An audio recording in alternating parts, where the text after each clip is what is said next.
How are you guys doing? Today is Sunday, March 21st, 2021, out here in this quarantine.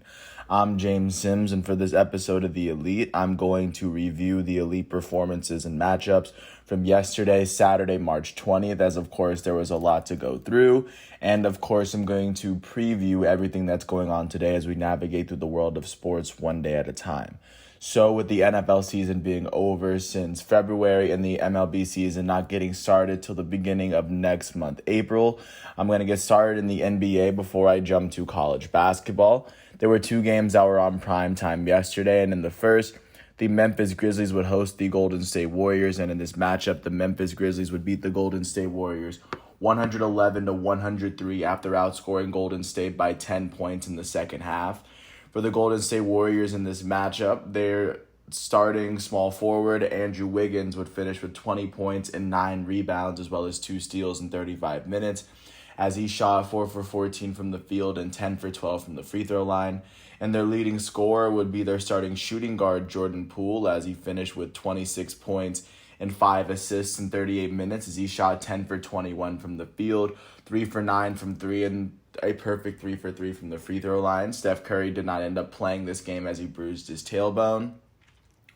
And for the Memphis Grizzlies, tied for the team high in points, their starting center, Jonas Valanciunas, would finish with 19 points and 15 rebounds, as well as 2 blocks in 27 minutes, as he shot 5 for 10 from the field, 1 for 2 from 3, and 8 for 9 from the foul line. And tied for him with the team high in points would be Dillon Brooks, their small forward out of Oregon, I believe, as he finished with 19 points in 26 minutes. He shot 4 for 16 from the field and a perfect 8 for 8 from the foul line. And then their elite starting point guard, Ja Morant, out of Murray State, would finish with 14 points, 3 rebounds, and 8 assists in 35 minutes, as he shot 5 for 20 from the field, 1 for 5 from 3, and 3 for 4 from the foul line.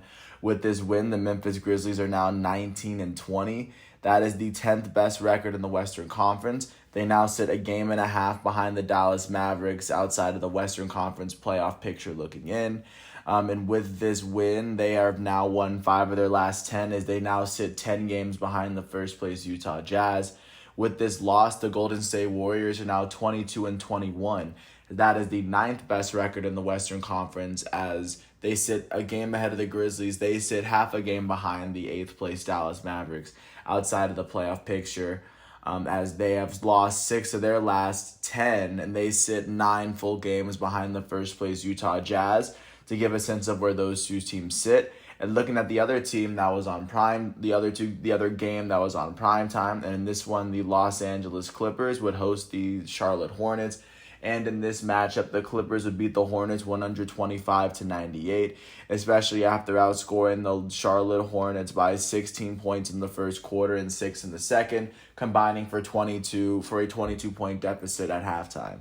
For the Charlotte Hornets in this matchup, their elite rookie point guard, LaMelo Ball, would finish with 13 points, 5 rebounds, 2 assists, and 3 steals in 22 minutes, as he shot 4 for 12 from the field, 1 for 4 from 3, and 4 for 7 from the line.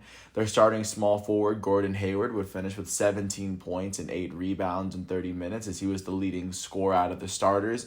He shot 5 for 12 from the field, 3 for 6 from 3, and 4 for 6 from the foul line. And the leading scorer for the Charlotte Hornets would come off the bench, as their small forward, Miles Bridges, would finish with 21 points in 28 minutes, shooting 7 for 11 from the field, 5 for 9 from 3, and a perfect 2 for 2 from the line. And for the Los Angeles Clippers in this matchup, their leading scorer would be their elite starting shooting guard, Paul George, who finished with 21 points, 5 rebounds, and 10 assists in 33 minutes, as he shot 8 for 14 from the field, 4 for 8 from 3, and he sank his only free throw of the night. Alongside him, their goated small forward, Kawhi Leonard, would finish with 17 points, 3 rebounds, 4 assists, and 4 steals in 31 minutes, as he shot 6 for 13 from the field and a perfect 5 for 5 from the line. With this win, the Los Angeles Clippers are now 27-16. That is the 4th best record in the Western Conference. Currently, with this win, they now sit a game and a half behind the defending champs Los Angeles Lakers and the Phoenix Suns, that are tied for the second place spot in the West. and they now sit a full game ahead of the fifth place Denver Nuggets, who have the same amount of wins, but have two less losses. And the Nuggets and the Trailblazers both share that record, so that's where the Clippers are sitting with this win. With this loss, the Charlotte Hornets are now 20-21, tied with the Boston Celtics for the seventh best record in the Eastern Conference.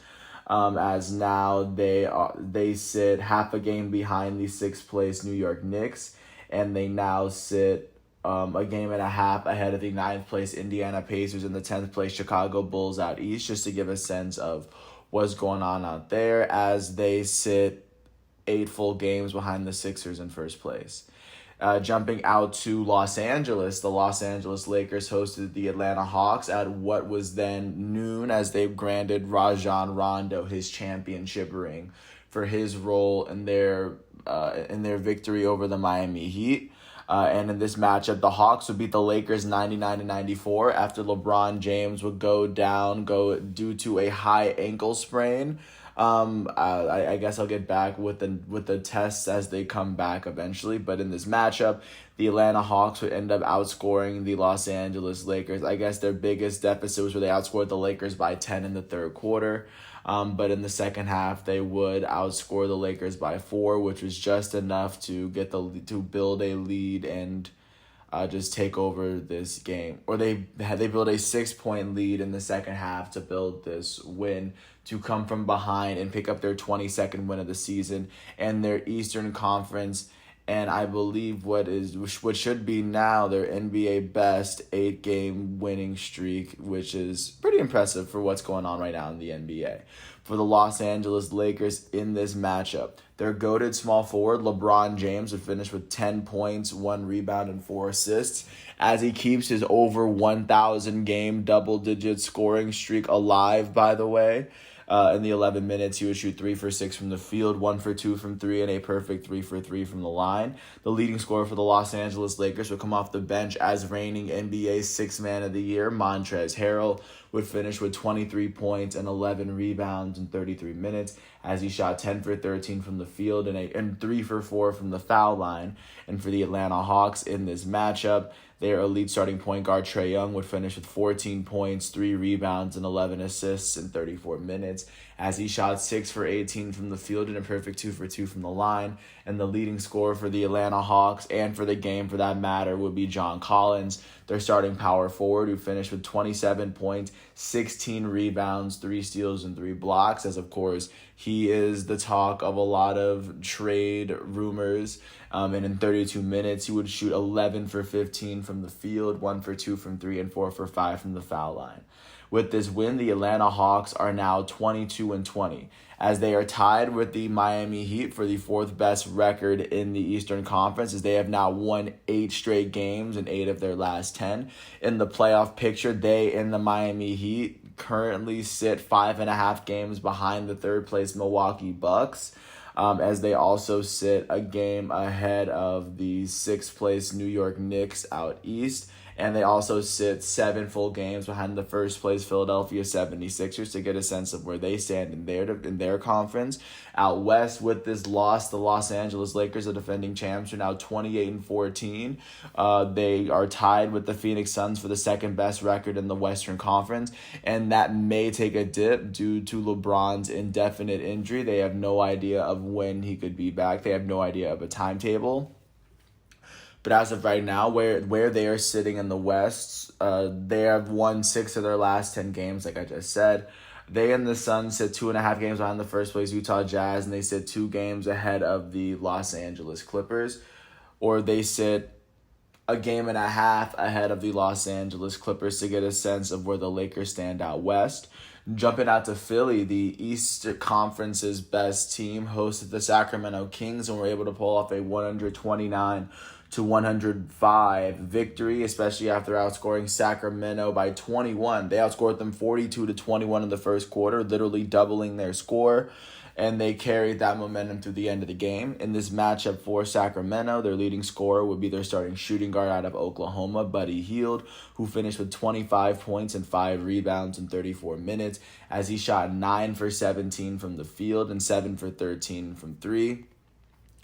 And for the Philadelphia 76ers in this matchup, their starting shooting guard, Shake Milton, would finish with 28 points in 36 minutes as he shot 9 for 17 from the field, 1 for 2 from 3, and 9 for 11 from 3. And the leading scorer for the Philadelphia 76ers would be their starting power forward, Tobias Harris, who finished with 29 points, 11 rebounds, 8 assists, and 2 steals in 30 minutes as he shot 12 for 18 from the field, 2 for 3 from 3, and a perfect 3 for 3 from the foul line. With this win, the Philadelphia 76ers are now 29-13, sitting on top of the Eastern Conference as they have now won 8 of their last 10. In the playoff picture, they sit 1 game over the second place Brooklyn Nets to give a sense of where they sit.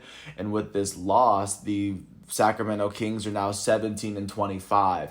That is the third worst record in the Western Conference as they have lost 5 of their last 10. They currently sit 5 games behind the 8th place Dallas Mavericks out west, and they sit 13.5 games behind the first place Utah Jazz in the entire conference. And jumping out to Memphis, the Memphis Grizzlies hosted the Golden State Warriors, and in this matchup, I mentioned that game, slipping to the last and final game that wasn't on prime time, jumping to Milwaukee. The Milwaukee Bucks hosted the San Antonio Spurs, and they were able to pull off a 120-113 win. And this would come mainly from the second quarter, in which they outscored San Antonio by 11 points. With this win, they now have 27 on the season. For San Antonio in this matchup, their starting small forward, DeMar DeRozan, would finish with 22 points and 13 assists alongside 2 blocks in 38 minutes as he shot 8 for 18 from the field, 1 for 3 from 3, and 5 for 6 from the foul line. And their leading scorer would be their starting shooting guard, Lonnie Walker, the fourth, as he would end up leading the entire game in scoring. He had 31 points and 6 rebounds, as well as 2 steals in 33 minutes, as he shot 13 for 21 from the field and 5 for 9 from 3 on the night. For the Milwaukee Bucks, their starting point guard, Jrue Holiday, would finish with 21 points and 5 rebounds in 34 minutes as he shot 8 for 16 from the field, and 2 for 4 from 3, as well as 3 for 3 from the foul line. Their starting small forward, Chris Middleton, would finish with 23 points and 5 rebounds in 36 minutes as he shot 9 for 16 from the field and 3 for 4 from 3, as well as 2 for 2 from the foul line. And the leading scorer for the Milwaukee Bucks, of course, too many titles to add, but of course I'll list them. It would be their reigning back-to-back NBA MVP, the reigning NBA Defensive Player of the Year, and the reigning NBA All-Star Game MVP, Giannis Antetokounmpo, who would put up 26 points, 8 rebounds, and 15 assists in 34 minutes as he shot 9 for 18 from the field, 2 for 5 from 3, and 6 for 7 from the foul line. With this win, the Milwaukee Bucks are now 27-14. That is the third best record in the Eastern Conference as they have now won 6 straight and they've won 9 of their last 10. In the playoff picture, they now sit half a game behind the second place Brooklyn Nets as they now sit 5.5 games ahead of the 4th place Miami Heat and the 5th place Atlanta Hawks, just to show where the Bucks sit currently. And with this loss, the San Antonio Spurs are now 22-17. That is the 7th best record in the Western Conference as they have now lost 5 of their last 10. Within the playoff picture, they sit 2 games behind the 5th place Denver Nuggets and the 6th place Portland Trailblazers. And they also now sit a game and a half ahead of the 8th place Dallas Mavericks to give a sense of where the San Antonio Spurs are. And that's what the NBA is looking like following yesterday's games. Looking forward to what's going on today. Of course, starting with the primetime matchups, because of course they have to squeeze it in around the NCAA round of 32. But at 7 o'clock, the Brooklyn Nets will host the Washington Wizards as Russell Westbrook will play in this game. Kevin Durant more than likely will not, but it'll still be a good matchup as the Nets are still looking to ascend to the top of the Eastern Conference and still have yet to do so. And then at 10 o'clock, the Phoenix Suns will host the Los Angeles Lakers in the Lakers' first game without LeBron. They may have to resort to starting Montrezl Harrell. I have no idea what's going to happen, but I guess we'll see what happens there, as these are two teams that are sharing the second place mantle in the West, as the Lakers have one more win and one more loss. So both teams are 2.5 games behind the first place Utah Jazz. A win here could be advantageous for either club. Outside of the games on primetime, at 1 o'clock, the reigning Eastern Conference champions Miami Heat will host the Indiana Pacers. At 2 o'clock, the Houston Rockets, who are currently hosts of a 19-game losing streak, are going to host the OKC Thunder. At 3 o'clock, the Denver Nuggets are going to host the New Orleans Pelicans. At 3:30, the Boston Celtics will host the Orlando Magic.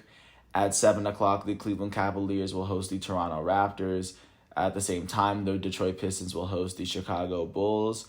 At 8 o'clock, the New York Knicks will host the Eastern Conference leading Philadelphia 76ers as they come off a back-to-back. And then at 10 o'clock, the Portland Trailblazers will host the Dallas Mavericks as Luka Doncic and Damian Lillard, two of the league's top point guards, go off against one another. Hopefully, Dame gets a little bit of revenge for Luka Doncic edging him out for the starting spot. More than likely, they don't care, but I like to think they do. So that's everything that's going on in the NBA. That's what the NBA is looking like right now as of Sunday, March 21st. Jumping out to college basketball to give a sense of what's going on. Coming into today, there were 48 teams remaining in March Madness as we were halfway through the round of 64. Now today, the other 16 matchups will have been played, and now the round of 32 is completely set for both sides to go. And since yesterday, the matchups were decided amongst the South Division and the Midwest Division, today's matchups were decided between the West and the East Division. So I'm just going to go right through, and I'm just going to go division by division. Of course, starting in the West Division, first-ranked Gonzaga was able to beat 16th-ranked Norfolk State 98-55. This would come after they outscored Norfolk State by 20 points in the first quarter, and they outscored them by 23 in the second. They were led by their forward, Anton Watson, who finished with 17 points and 7 rebounds. With this win, they would advance to the next round, where they will face the winner of 8th seed Oklahoma and 9 seed Missouri. And in this matchup, 8 seed Oklahoma would win 72-68 as they barely squeaked by at the very last minute, outscoring Missouri by 5 points in the second half to overcome their 1-point halftime deficit to advance to the next round. In this matchup, they were led by their guard, Austin Reeves, who had 23 points and 6 assists. Like I said, with this win, Oklahoma will advance to play first place Gonzaga, and this matchup will come tomorrow. It will not face off today. And then continuing on down that bracket, in the 2-15 matchup, Iowa was able to beat Grand Canyon 86-74. And in a game where many people kind of expected this outcome, Iowa would outscore Grand Canyon by 11 points in the first quarter. The second quarter would be pretty even. They would, of course, be led in scoring by their college program all-time leading scorer Luka Garza, their center, who finished with 24 points and 6 rebounds. With this win, they will advance to face the winner of 7 Oregon and 10 VCU. And in this matchup, Oregon would automatically advance because I think there was a COVID outbreak, or I guess someone had a positive test on VCU, and therefore VCU had forfeited their rights to advance. So tomorrow, second-ranked Iowa will face off against seventh-ranked Oregon.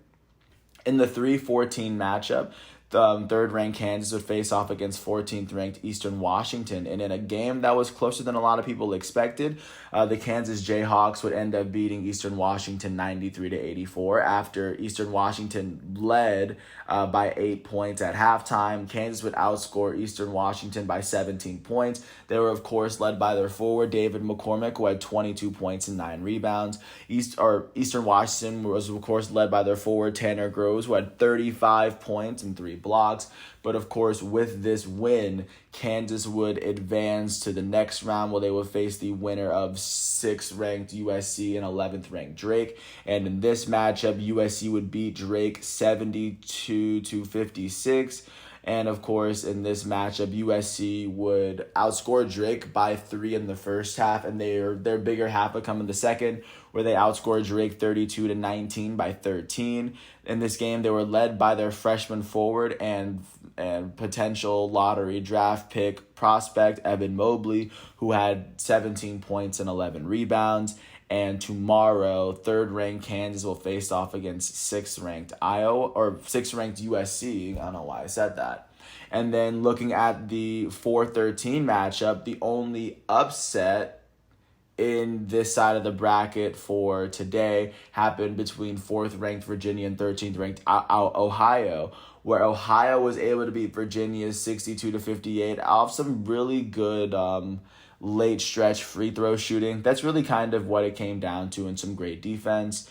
And in this matchup, Ohio would outscore Virginia by 5 to overcome their 1-point halftime deficit. They were led by their guard, Jason Preston, who had 11 points, 13 rebounds, and 8 assists.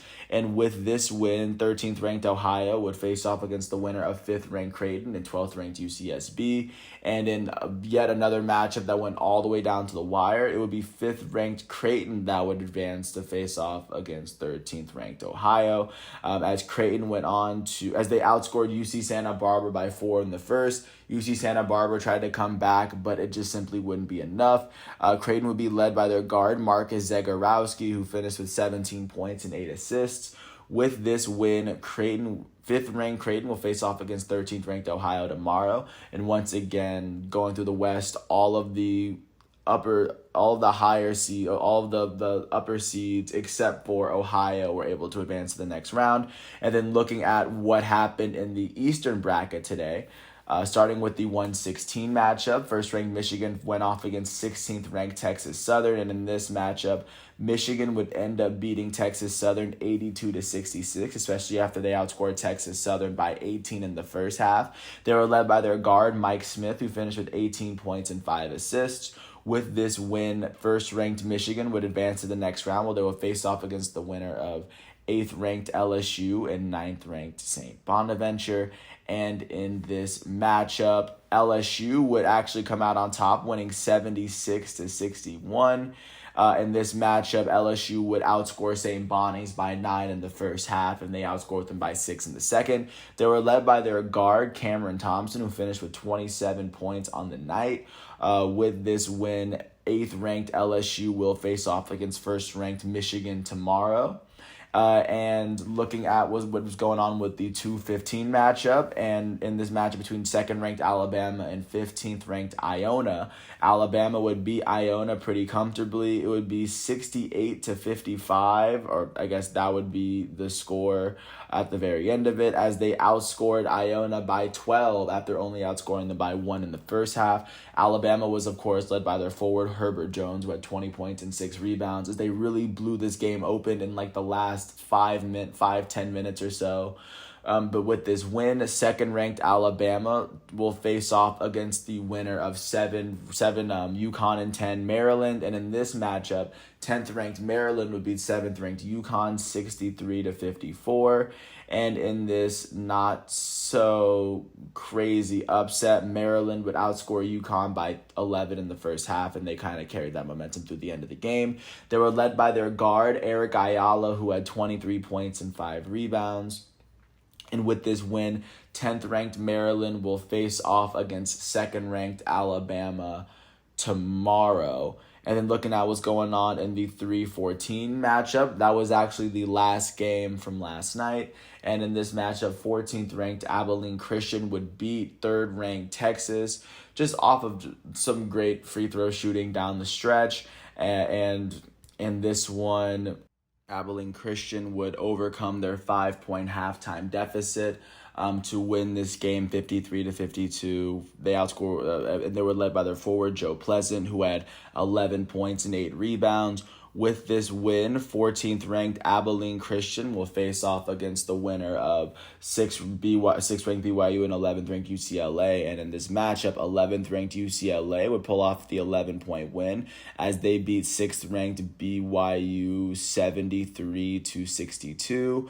And in this matchup, UCLA would outscore BYU by 11 in the first half as the second remained roughly even. They were led by their young guard, Johnny Juzang, who actually went to my middle school.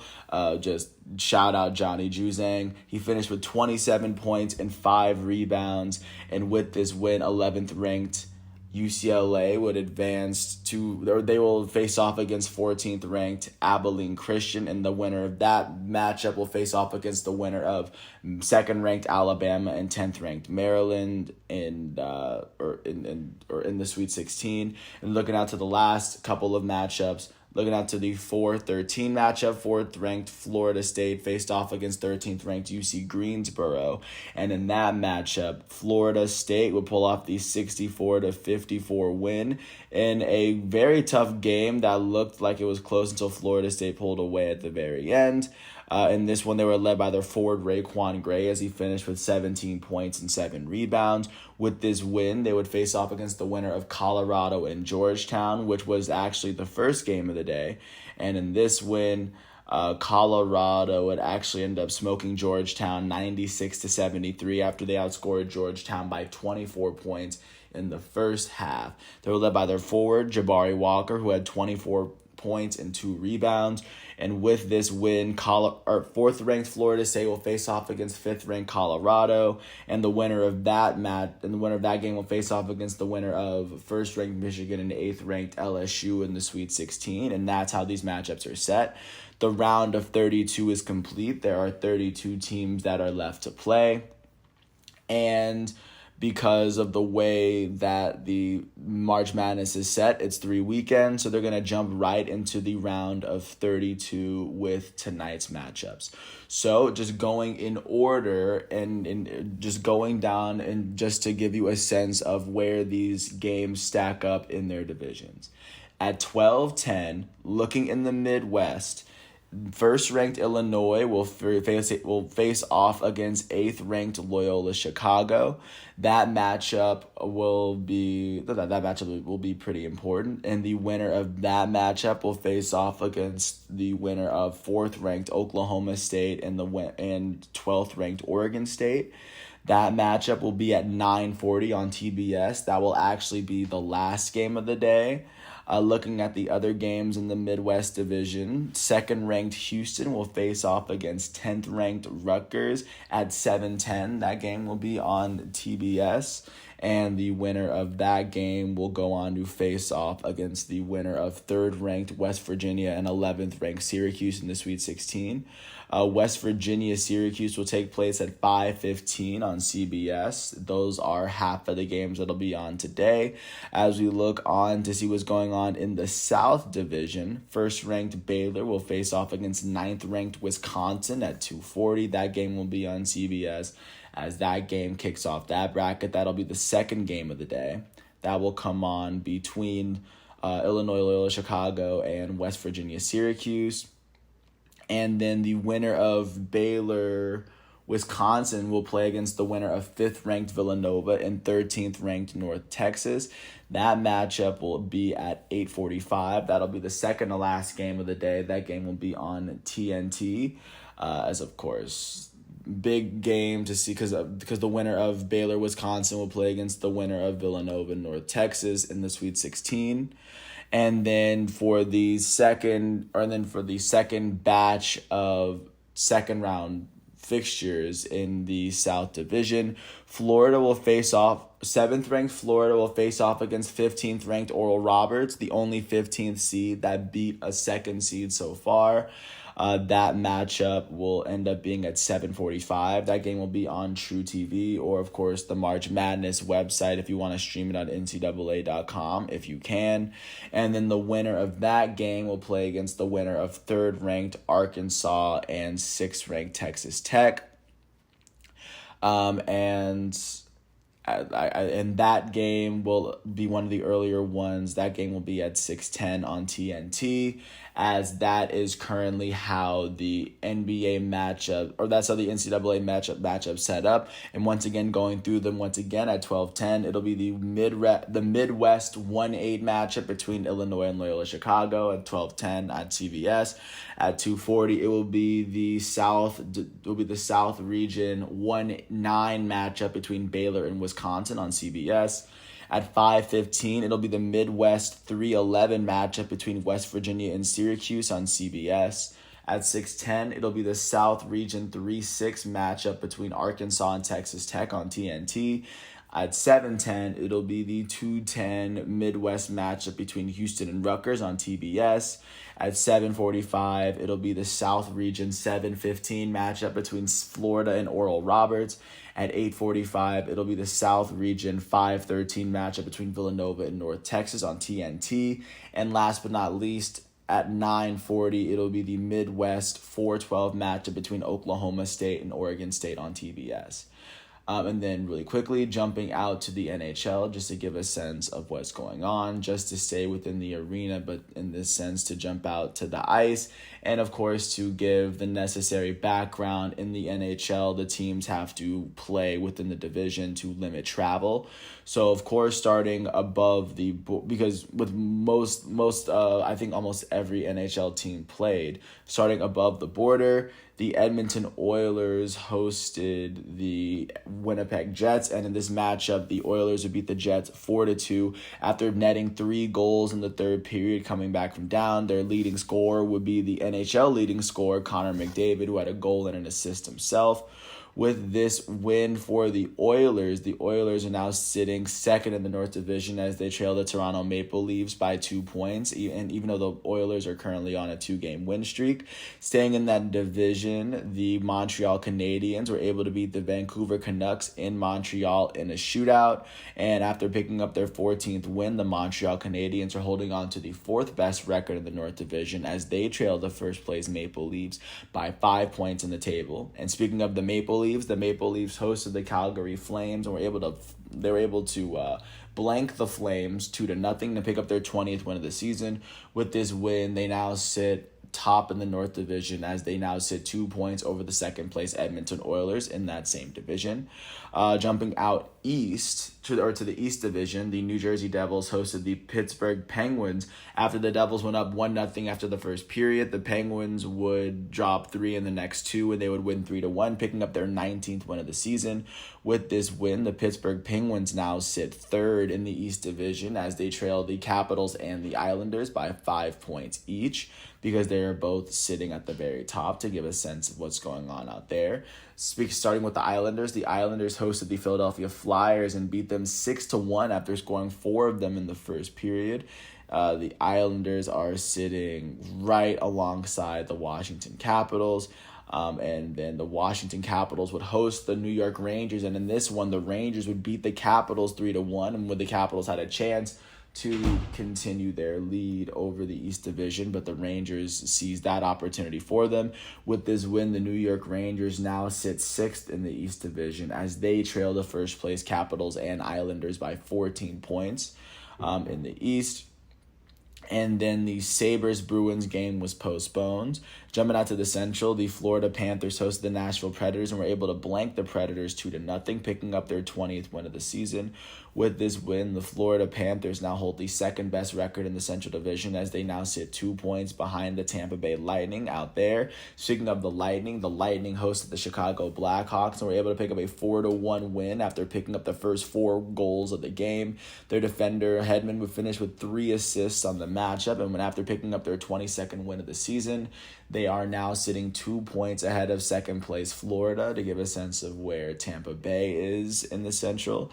Jumping out to, I believe, Charlotte, the Carolina Hurricanes hosted the Columbus Blue Jackets, and the Blue Jackets would win in a shootout to pick up their 13th win of the season. And with their 13th win of the season, the Blue Jackets now hold the 4th best record in the Central Division as they now sit 13 points behind the first place Tampa Bay Lightning in that division. Jumping out to Detroit, the Detroit Red Wings hosted the Dallas Stars, and in this matchup, the Stars would end up beating the Red Wings 3-0 as two of the goals came in the third period. With their 10th win of the season, the Dallas Stars are now sitting with the 6th best record in the Central Division, as they now trail the first place Tampa Bay Lightning by 19 points. They have the same amount of points in the table as the Predators, but they've played 4 less matches to give a sense of where the Stars are. That's still a good win for them, no matter where they are in the table. And then last but not least, jumping out to the West Division, the Colorado Avalanche hosted the Minnesota Wild and were able to pull off a 6-0 win to pick up their 19th win of the season. With this win, the Colorado Avalanche are now sitting second in the West as they trailed the Golden Knights by 3 points. They played one more game in the table. They won their last 6 games. Jumping out to Anaheim, the Ducks hosted the Arizona Coyotes, and in this matchup, the Coyotes would beat the Ducks 5-1. Their center, Brassard, would finish with a hat trick on his own, and after picking up their 13th win of the season, the Coyotes are now sitting with the 5th best record in the West Division as they trail the Golden Knights by 12 points. Continuing out in that division, the Sharks hosted the St. Louis Blues, and the Blues were able to beat the Sharks 5-2 as 3 of their goals came in the third period. They came into the third period tied at 2, but the Blues would break it free. Their center, O'Reilly, and their left winger, Perron, would each finish with a goal and 3 assists on the night. And with this 16th win of the season, the Blues now are tied with the Wild for the 3rd best record in the West Division, as they trail the first place Golden Knights by 6 points in the table, even though the Blues have played 3 more games than the Golden Knights so far this season. So that's what was going on with hockey yesterday. Looking forward to what's going on today. First, starting with the primetime matchups. At 4 o'clock, the Tampa Bay Lightning will host the Florida Panthers, as these are the 2 top teams in the Central Division. At 6 o'clock, the Los Angeles Kings will host the Las Vegas Golden Knights on NBC Sports Network. That'll be a matchup. At 8:30, the Dallas Stars will host the Nashville Predators on ESPN+. And then the only game that won't be on primetime will be at 1 o'clock as the Pittsburgh Penguins host the New Jersey Devils, as Sidney Crosby is continuing to go at it yet again for another season. So that's what's going on out there. And last but not least, taking a glimpse of what's going on in global soccer. Starting off in England, because of course they had the FA Cup to deal with. I could get started with the Premier League, but there weren't any big Premier League matches, so I'm going to go with the FA Cup. Manchester City was able to beat Everton 2-0. In the 84th minute, their goal will come from their German midfielder Ilkay Gundogan, and then their 90th minute goal will come from their elite Belgian midfielder Kevin De Bruyne. And so that's what that division is looking like. Jumping out to the German Bundesliga, the reigning Bundesliga champs Bayern Munich were able to beat VfB Stuttgart 4-0, and of course in this matchup Bayern Munich would lose Alphonso Davies incredibly early, like in the 12th minute on a red card, and by this point neither team had scored. And after Alphonso Davies had gone out via red card, their elite Polish striker Robert Lewandowski would score a hat trick. And after Lewandowski's first goal, between his first and second goal, they would get a goal in the 22nd minute from their elite German winger Serge Gnabry. So with this 4-0 win, Bayern Munich jumps right back up to 4 points ahead of RB Leipzig in the table. And then looking at to see what's going on with Borussia Dortmund was able to face off against FC Cologne, and in this game they drew. The score was tied at 2, as both of their goals came from their elite Norwegian striker Erling Braut Haaland. He scored in the 3rd and 90th minute of the game. With this draw, Borussia Dortmund currently sits 5th in the German Bundesliga, as they sit 4 points behind 4th place Eintracht Frankfurt, as Frankfurt went off for a 5-2 win, and they now sit 3 points ahead of Leverkusen, and now Leverkusen with the game has a chance to very possibly overtake Borussia Dortmund for the 5th spot, but that's what the Bundesliga is looking like as of right now. Jumping out to La Liga, Celta Vigo hosted Real Madrid, and in this matchup, Karim Benzema, their elite French striker, would put up a brace in the first half, and then after Celta Vigo's only goal in the first half, Marco Asensio would score in the 94th minute to, of course, give Real Madrid the 3 points that they need in the game and the 3 points they need in the table. With this win, they temporarily sit 3 points behind Atletico Madrid and 1 point ahead of Barcelona, even though they've played one more game than both those teams. But this game does put pressure on Barcelona and Atletico Madrid to win their game. So, of course, that is a win is always a big win. So that's a big one for Real Madrid. And then looking out to what's going on today as we transition to, of course, it's Sunday. Starting with the FA Cup, Chelsea will host Sheffield United and Leicester City will host Manchester United, as I believe this is the quarterfinal round. But don't take my complete word for that. And then at 3:30, Aston Villa will host Tottenham. Tottenham's not having the best seasons thus far. They're sitting 8th in the table. They are currently sitting 1 point out of Europa League contention, though, so a win here would actually be incredibly important, as the team that they're facing off, Aston Villa, sits 4 points below them, but they sit one place below them, just to give them a little bit of context as to why placing is important, especially in this Premier League matchup. Looking out in Serie A, Juventus will host Benevento at 10 a.m., and AC Milan will go to Fiorentina at 1 o'clock. Currently, really quickly looking out to what Serie A is looking like, because I believe Inter Milan played their game. AC Milan are sitting 9 points behind Inter Milan, so a win could be big here. Juventus sits 10 points behind Inter, as they have played one less game than both Inter and AC. So, 2 wins here could move them to within 4, but at the same time, they still have to win them. So the pressure is on Juventus to win this upcoming matchup this week. And then looking at La Liga, Atletico Madrid will host Alaves at 1:30, as Atletico Madrid currently sits on top of La Liga, but very barely, very slightly. They sit 3 points over Real Madrid with one less game played. If they lose here, they only have one game of separation between them and Real Madrid. And Real Sociedad will host Barcelona. Barcelona is currently sitting in that third spot right now. A draw or a win would move them right back up into second place, but the pressure is back on Barcelona to win this game. And then last but not least, looking out into Ligue 1 to give a sense of what's going on in that race for the title. Of course, just to give before I get into the games, I'm going to give a sense of what the top of the Ligue 1 looks like. So the top team in Ligue 1 is Lille. They have 63 points. Number 2 and number 3 are PSG and Lyon. They both have 60 points. They are 3 points behind Lille at this point.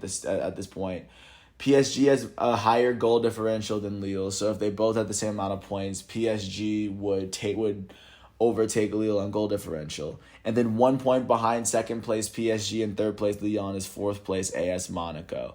So that is how incredibly close that race is. Really quickly looking into the match, and this Monaco already played their game. PSG plays Lyon. The number 2 and 3 teams in France play against one another, and if Lille were to lose, they would possibly tie Lille with points in the table, and if not, if Lille wins, they will be 3 points behind, but they will no longer be tied in the table unless both teams draw. And then looking out to where Lille's playing, Lille will host Nimes. And Nimes is currently the host of the second worst record in the Ligue 1. So this game should be a gimme for Lille. But PSG and Lyon, this will be a very hard-fought match, as this should be the game to look out for. This match will be at 4 o'clock if you ever get the chance. But once again, that's everything that's going on for today, Sunday, March 21st, 2021. I want to thank everyone once again for listening to all 44 minutes of this piece. I hope all is well. Once again, today is Sunday, March 21st, 2021. Out here in this quarantine, I'm James Sims.